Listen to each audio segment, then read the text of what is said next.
Want to know what the most ridiculous, outlandish knife I have ever reviewed is that still kind of works as a real knife? That would have to be this one. This is the CIVIVI INCISOR, and this thing is all about the drama. This is the knife that drives 100 miles an hour everywhere and wonders why every cop is out to get it.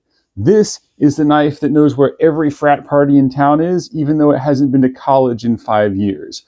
This is the knife that shows up to every family function with a new boyfriend, but it still somehow works and it's still so much fun.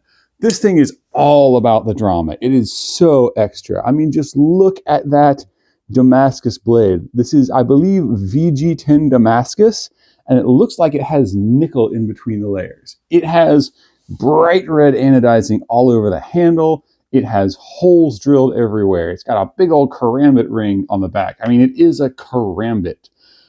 It's got every deployment option known to man, and that is what makes this thing so much fun and so deployable. It is flipper deployment. It is button lock deployment, right? It is thumb roll. It is pocket deployment like you just saw. It is finger flick deployable.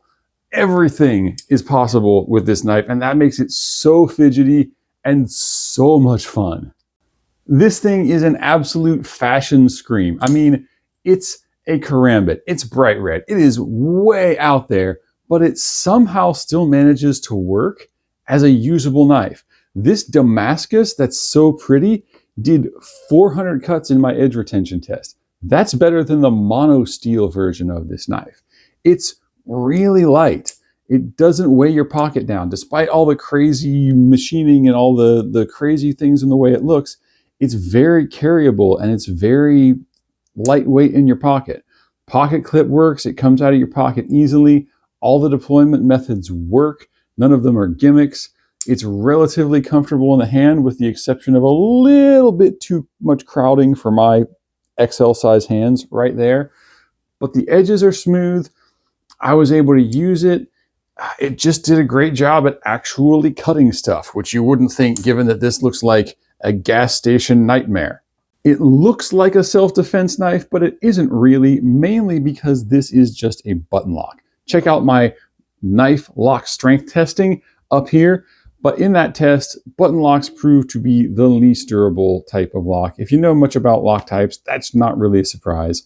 So it's not really a self-defense knife because you wouldn't want something to hit the back of it in a self-defense situation and close it on your fingers, because you'd probably be losing a couple of them with that big old Karambit blade. But it does lock securely enough to be a good EDC knife. The lock is recessed, so you probably won't bump it accidentally.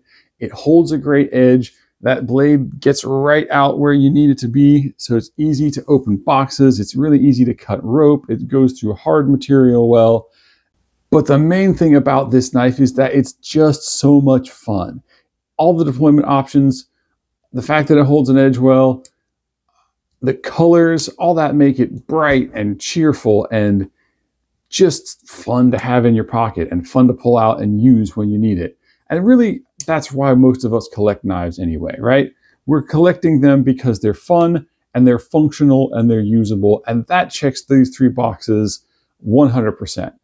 This is one of the few knives that I have thought, wow, that's impractical, wow, it's loud, and wow, I still really want it. And even though I've reviewed this knife in other videos, I still felt like it needed its own video because it's just so much fun. Comment down below, everybody. Would you actually carry something like this?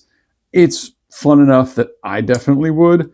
I wouldn't think it would be my main EDC. I would definitely have this in rotation with other knives and just carry it when I'm in a particularly fun mood. But man, it's fun.